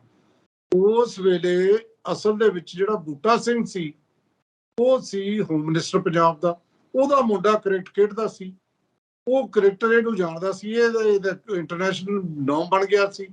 ਤੇ ਕੋਸ਼ਿਸ਼ ਹੋਈ, ਗਵਰਨਰ ਪੰਜਾਬ ਸੁਧਾਰ ਸਿੰਘ ਰਾਏ ਸੀ, ਉਹਨੇ SSP ਬਿਰਦੀ ਦੀ ਡਿਊਟੀ ਲਾਈ। ਹੁਣ ਗਲਤੀਆਂ ਤੇ ਗਲਤੀਆਂ ਕਰਦੇ ਨੇ, ਮਤਲਬ ਆਊਟ ਆਫ ਜਿਹੜਾ ਕੋਰਟ ਕਰਨ ਲਈ ਪੈਸਾ ਆਫਰ ਕਰਤਾ। ਉਹ ਬੰਦੇ ਘਰੋਂ ਤਕੜੇ ਨੇ, ਜਿਹੜੇ ਬੰਦੇ ਏਡੀ ਵੱਡੀ ਲੜਾਈ ਲੜ ਸਕਦੇ ਨੇ, ਇਹਦਾ ਪੈਸਾ ਕਿਵੇਂ ਬਣਦੇ ਉਹ। ਸੋ ਕਈ ਗੱਲਾਂ ਜਿਹੜੀਆਂ ਤੁਸੀਂ ਕਹੋ ਜੀ ਇਹ ਕਿਵੇਂ ਗੱਲ ਬਾਹਰ ਆ ਗਈ, ਗੱਲ ਤਾਂ ਇਹ ਵੀ ਆਈ। ਫਿਰ ਇਹਨਾਂ ਨੇ ਕੀ ਕੀਤਾ ਕਿ ਇਹ ਕਿਹਾ ਵੀ ਮੁੱਕੇ ਨਾਲ ਨਹੀਂ ਮਰਿਆ, ਤਾਂ ਅਟੈਕ ਹੋਇਆ। ਜਿਹੜੀ ਫਿਰ ਕੋਰਟ ਨੇ ਚਲੋ ਡਿਸੀਜਨ ਜੋ ਦਿੱਤਾ ਹੈ ਤੇ ਆਪਾਂ ਹੁਣ ਜ਼ਿਆਦਾ ਨਾ ਕਰੀਏ, ਪਰ ਇੱਕ ਗੱਲ ਮੈਂ ਕਹਿਣਾ ਕਿ ਨਵਜੋਤ ਸਿੰਘ ਸਿੱਧੂ ਜਿਹੜਾ ਹੈ ਉਹ ਇਹ ਕਹਿ ਕੇ ਨਹੀਂ ਆਪਾਂ ਖਤਮ ਕਰ ਸਕਦੇ ਵੀ ਪੋਲੀਟੀਕਲੀ ਉਹ ਖਤਮ ਹੋ ਗਿਆ ਨਾ। ਪੋਲੀਟੀਕਲੀ ਸ਼ਾਇਦ ਉਹ ਇਹ ਯੂ ਟਰਨ ਪੋਲੀਟੀਕਲੀ ਹੋਰ ਵੀ ਵਧੀਆ ਚੱਲ ਸਕਦਾ, ਕਿਉਂਕਿ ਬੈਠ ਕੇ ਸੋਚੂ ਵੀ ਮੇਰੇ ਨਾਲ ਲੋਕ ਕਿਉਂ ਨਾਰਾਜ਼। ਉਹ ਕਹਿਣਗੇ ਇਹ ਯੂ ਟਰਨ ਇਸ ਕਰਕੇ ਲਊ ਕਿ ਮੈਂ ਤੂੰ ਤੜਾਕ ਬੰਦ ਕਰਾਂ, ਮੈਂ ਉਹਦੀ ਹੋਮੇ ਘਟਾਵਾਂ, ਮੈਂ ਲੋਕਾਂ 'ਚ ਇੱਜ਼ਤ ਨਾਲ ਲੋਕਾਂ ਦੀ ਸਤਿਕਾਰ ਕਰਾਂ, ਲੋਕ ਮੈਨੂੰ ਪਿਆਰ ਕਰਨਗੇ। ਹੋ ਸਕਦਾ ਮੈਡੀਟੇਸ਼ਨ ਦੇ ਦਿਮਾਗ ਉਹਦੇ 'ਚ ਇਹ ਆਵੇ। ਬਹੁਤ ਸਾਰੀਆਂ ਗੱਲਾਂ ਨੇ। ਆਹ ਜਿਹੜੀ ਗੱਲ ਤੁਸੀਂ ਕਹੀ ਹੈ, ਅੱਜ ਸੱਚਮੁੱਚ ਹੀ ਇਹਨਾਂ ਦੀ ਮੀਟਿੰਗ ਹੋਈ ਔਰ ਮੀਟਿੰਗ ਦੇ ਵਿੱਚ ਕਾਫੀ ਬੰਦੇ ਸੀ ਤੇ ਜਿਹਦੇ 'ਚ ਨਤੇਜ ਚੀਮਾ, ਹਰਦਿਆਲ ਕੰਬੋਜ ਦਾ ਕੁੜਮ ਵੀ ਹੋਊ ਤੇ ਕੁੜਮ ਦੇ ਅੱਗੇ ਲਾਲ ਸਿੰਘ ਦਾ ਮੁੰਡਾ ਰਜਿੰਦਰ ਸਿੰਘ ਨਾਲ ਹੈ। ਤੇ ਸਾਰੇ ਬੰਦੇ ਜਿਹੜੇ ਨੇ ਉਹਨਾਂ ਨੇ ਫੈਸਲਾ ਕੀਤਾ ਕਿ ਜਿੱਤੇਗਾ ਪੰਜਾਬ। ਅਸੀਂ ਉਡੀਕਾਂਗੇ, ਨਾਲੇ ਉਡੀਕਣ ਦੀ ਕਿਹੜੀ ਗੱਲ ਹੈ, 8 ਮਹੀਨੇ 'ਚ ਨੇ ਬਾਹਰ ਆ ਜਾਣੇ। ਮੈਂ ਤੁਹਾਨੂੰ ਦੱਸ ਦਿੰਦਾ, ਜਿਹੜੀ ਭਗਵੰਤ ਮਾਨ ਨਾਲ ਇਹਦਾ ਰਿਲੇਸ਼ਨ ਠੀਕ ਨੇ। ਭਗਵੰਤ ਨਾਲ ਦੀ ਮੀਟਿੰਗ ਤੋਂ ਬਾਅਦ ਇਹਦੇ ਕੋਈ ਸਿਕਿਉਰਿਟੀ ਨਹੀਂ ਵਾਪਸ ਹੋਈ ਸੀ ਔਰ ਭਗਵੰਤ ਮਾਨ ਦੀ ਕਿੰਨੀ ਸਿਫਤ ਕੀਤੀ ਸੀ। ਕੋਈ ਇਹ ਬੰਦੇ ਦਾ ਵੈਸੇ ਪਤਾ ਨਹੀਂ ਲੱਗਦਾ। ਇਹ ਕਦੇ ਕਹਿੰਦਾ ਸੀ ਮੈਂ ਤੇ ਚੰਨੀ ਵਾਧਾਂ ਦੀ ਜੋੜੀ, ਦੂਜੇ ਦਿਨ ਚੰਨੀ ਨੂੰ ਗਾਲਾਂ ਕੱਢ ਰਹੇ ਸੀ ਤੇ ਇਸੇ ਤਰੀਕੇ ਨਾਲ ਭਗਵੰਤ ਮਾਨ ਨੂੰ ਰਬੜ ਦਾ ਗੁੱਡਾ, ਫਿਰ ਕਹਿੰਦਾ ਉਹ ਤਾਂ ਹੋ ਜਿਹੀ ਹੈ ਜਿਹਾ ਪਹਿਲਾਂ ਸੀ, 15 ਸਾਲ ਪਹਿਲਾਂ, 7 ਸਾਲ ਪਹਿਲਾਂ, ਉਹ ਬਿਲਕੁਲ ਉਵੇਂ ਹੈ। ਸੋ ਭਗਵੰਤ ਮਾਨ ਨੇ ਇਸ਼ਾਰਾ ਜੇ ਕੀਤਾ, ਸਹੀ ਤਰੀਕੇ ਨਾਲ 8 ਮਹੀਨੇ ਕੱਟ ਸਕਦਾ, ਜਿਹੜੀ ਜੇਲ੍ਹ ਸੁਪਰਡੈਂਟ ਦੇ ਜਿਹੜੇ 30 ਦਿਨ ਮਰਸੀ ਦੇ ਉਹ ਮਾਫ ਕਰ ਸਕਦਾ, 48 ਦਿਨ ਇਹਦੇ ਫੈਕਟਰੀ ਦੇ ਕੰਮ ਤੇ 4 ਦਿਨ ਮਹੀਨੇ ਦੇ, ਔਰ ਇਸੇ ਤਰੀਕੇ ਨਾਲ ਡੀਜੀਪੀ ਜੇਲ੍ਹ 60 ਦਿਨ ਉਹ ਕਰ ਸਕਦਾ। ਯਾਨੀ ਇਹ ਇੰਨੇ ਕੁ ਦਿਨਾਂ 'ਚ ਇਹ ਬਾਹਰ ਆ ਸਕਦਾ ਤੇ ਆ ਵੀ ਜਾਣਾ। ਕੋਈ ਹੋਰ ਵੱਡਾ ਦਿਨ ਤਿਉਹਾਰ ਆਇਆ ਉਹ 'ਚ ਵੀ ਘੱਟ ਸਕਦੇ ਨੇ ਤੇ ਆ ਕੇ ਤੇ ਜਿੱਤੇਗਾ ਪੰਜਾਬ। ਐਡੀ ਵੀ ਕਿਹੜੀ ਗੱਲ ਹੈ, ਲੋਕ ਦੇਖੀਏ ਆਪਾਂ, ਸਿਰਫ ਇਹ ਕੋਈ ਇਮਾਨਦਾਰ ਤਾਂ ਹੈ ਨਾ, ਇਹ ਓਪੀ ਚਟਾਲਾ ਵਾਂਗੂ ਦੂਜੇ ਕੇਸ 'ਚ ਫਸ ਰਿਹਾ ਉਹ ਕਰਪਸ਼ਨ ਦੇ, ਇਹਦੇ ਕੋਈ ਕਰਪਸ਼ਨ ਦਾ ਕੇਸ ਨਹੀਂ, ਇਹ ਤੇ ਉਸ ਕਿਸਮ ਦਾ ਕੋਈ ਬਲੌਟ ਨਹੀਂ, ਕਿਸੇ ਕਿਸਮ ਦਾ ਬਲੌਟ ਨਹੀਂ, ਇਹ ਤੋਂ ਬਿਨਾਂ ਬੜਬੋਲਾ ਹੋਮੇ ਨਾਲ ਭਰਿਆ ਹੋਇਆ, ਇਹ ਤੋਂ ਬਿਨਾਂ ਹੋਰ ਕੋਈ ਗੱਲ ਨਹੀਂ। ਬਾਕੀ ਸਭ ਪੋਜ਼ਿਟਿਵ ਕੰਮ ਨੇ ਇਹਦੇ, ਤੇ ਜੇ ਪੋਜ਼ਿਟਿਵ ਕੰਮ ਲੋਕਾਂ ਨੂੰ ਪਸੰਦ ਆ ਗਏ ਤੇ ਪਸੰਦ ਕੀ, ਲੋਕਾਂ ਨੂੰ ਲੋੜ ਹੈ, ਹੁਣ ਪੰਜਾਬ ਨੂੰ ਲੋੜ ਹੈ ਇੱਕ ਖੇਤਰੀ ਪਾਰਟੀ ਦੀ, ਆ ਜਾਣ ਬੰਦੇ ਨਿਕਲ ਕੇ, ਬਹੁਤ ਬੰਦੇ। ਕਮਰ ਵਿਜੇ ਪ੍ਰਤਾਪ ਦਾ ਕੀ ਪਤਾ, ਜੇ ਉਹਨੂੰ ਨਾ ਐਡਜਸਟ ਕੀਤਾ ਉਹ ਵੀ ਦੇਖ ਲਿਓ ਤੁਸੀਂ। ਇਹ ਨਹੀਂ ਕਿ ਸਾਰਾ ਕੁਝ ਆਮ ਆਦਮੀ ਪਾਰਟੀ 'ਚ ਠੀਕ ਹੈ, ਆਮ ਆਦਮੀ ਪਾਰਟੀ ਦੇ ਵਿੱਚ ਵੀ ਬਹੁਤ ਕੁਝ ਉਵੇਂ ਚੱਲ ਰਿਹਾ ਜਿਵੇਂ ਬਾਕੀ ਪਾਰਟੀਆਂ ਚੱਲ ਰਿਹਾ। ਆ ਹੁਣ ਤੁਸੀਂ ਦੇਖਿਆ ਨਹੀਂ ਕਿ ਸਾਰੇ ਜਿਹੜੇ ਬੰਦੇ ਨੇ, ਅਮਨ ਅਰੋੜਾ, ਬਲਜਿੰਦਰ ਕੌਰ, ਮਲਕੀਤ ਸਿੰਘ, ਮਨਜੀਤ ਸਿੰਘ ਬਿਲਾਸਪੁਰ, ਪ੍ਰਿੰਸੀਪਲ ਬੁੱਧਰਾਮ, ਸਭ ਨੂੰ ਉਹਨਾਂ ਨੇ ਜਿਹੜੀਆਂ 14 ਕਮੇਟੀਆਂ ਦੇ ਚੇਅਰਮੈਨ ਲਾਤਾ ਵੀ ਘੱਟੋ ਘੱਟ ਮਾੜਾ ਥੋੜਾ ਚੁੱਪ ਰਹਿਣ ਇਹ, ਕਿਉਂਕਿ ਉਹ ਸੈਕਿੰਡ ਵਾਰ ਜਿੱਤੇ ਸੀ, ਉਹਨੂੰ ਦਿੱਤਾ ਕੁਛ ਨਹੀਂ। ਤਾਂ ਇਹ ਜ਼ਿਆਦਾ ਚਿਰ ਨਹੀਂ ਪੰਜਾਬ ਹੈ, ਇਹ ਉਹਨਾਂ ਨੂੰ ਵੀ ਪਤਾ ਹੈ। ਤੇ ਜੇ ਨਹੀਂ ਕਰਨਗੇ ਤੇ ਖੇਤਰੀ ਪਾਰਟੀ ਤਿਆਰ ਹੈ, ਤੁਹਾਡੇ ਸਾਹਮਣੇ ਹੈ, ਦੇਖੋ। ਤਾਂ ਮੈਨੂੰ ਲੱਗਦਾ ਤਾਂ ਫਿਊਚਰ ਕੋਈ ਪੋਲੀਟੀਕਲ ਫਿਊਚਰ ਇੰਨਾ ਡਾਰਕ ਨਹੀਂ ਹੈ ਨਵਜੋਤ ਸਿੰਘ ਸਿੱਧੂ ਦਾ। ਇਹ ਸਭ ਆਖਰੀ ਖਬਰ ਹੈ ਤੇ ਸਮਾਂ ਆਪਣੇ ਕੋਲ ਸੀਮਤ ਹੈ। ਇੱਕ ਪਾਸੇ ਤਾਂ ਮੁਲਕ ਦੇ ਵਿੱਚ ਜਿਸ ਤਰ੍ਹਾਂ ਦੀ ਸਿਆਸਤ ਚੱਲ ਰਹੀ ਹੈ, ਕੇਜਰੀਵਾਲ ਸਾਹਿਬ ਆਪਣੇ ਤਰੀਕੇ ਦੀ ਸਿਆਸਤ ਕਰਦੇ ਨੇ, ਬੀਜੇਪੀ ਆਪਣੇ ਤਰੀਕੇ ਦੀ ਕਰਦੀ ਹੈ, ਉਹਦੇ ਕਰਕੇ ਜਿਵੇਂ ਦਾ ਖਲਾਅ ਜਿਹਾ ਪੈਦਾ ਹੋਇਆ। ਮੱਧ ਪ੍ਰਦੇਸ਼ ਦੇ ਵਿੱਚ ਕਹਿੰਦੇ ਇੱਕ ਬੰਦੇ ਨੂੰ ਮਾਰਤਾ, ਉਹਨੂੰ ਇਹ ਸਮਝਿਆ ਗਿਆ ਕਿ ਸ਼ਾਇਦ ਉਹ ਮੁਸਲਿਮ ਧਰਮ ਨਾਲ ਸੰਬੰਧਿਤ ਹੈ। ਤੇ ਦੂਜੇ ਬੰਨੇ ਇੱਧਰ ਪੰਜਾਬ 'ਚ ਬੇਅਦਬੀਆਂ ਹੋ ਰਹੀਆਂ, ਜਾਂ ਹੋਰ ਥਾਵਾਂ ਤੋਂ ਵੀ ਇਹੋ ਜਿਹੀਆਂ ਘਟਨਾਵਾਂ ਸਾਹਮਣੇ ਆ ਜਾਂਦੀਆਂ ਜਿਹੜੀਆਂ ਚਿੰਤਾ ਜਤਾਉਣ ਲਈ ਮਜਬੂਰ ਕਰਦੀਆਂ ਕਿ ਲੋਕਾਂ ਦੀ ਮਾਨਸਿਕਤਾ ਕਿੱਧਰ ਨੂੰ ਜਾ ਰਹੀ ਹੈ, ਲੋਕ ਕੀ ਸੋਚ ਰਹੇ ਨੇ। ਇਹ ਤਾਂ ਜੇ ਕੈਮਰੇ ਨਾ ਲੱਗੇ ਹੋਣ ਤਾਂ ਪਤਾ ਹੀ ਨਾ ਲੱਗੇ।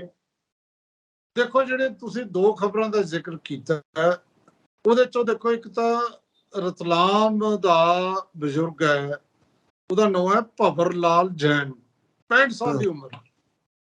ਉਹ ਆਪਣੇ ਉਹ ਆਇਆ ਜਿਹੜਾ ਪਰਿਵਾਰ ਨਾਲ ਚਿਤੌੜ, ਰਾਜਸਥਾਨ 'ਚ, ਮਾਨਸਿਕ ਤੌਰ ਤੇ ਥੋੜਾ ਬਿਮਾਰ ਸੀ, ਉਹ ਘਰੋਂ ਚਲਿਆ ਗਿਆ।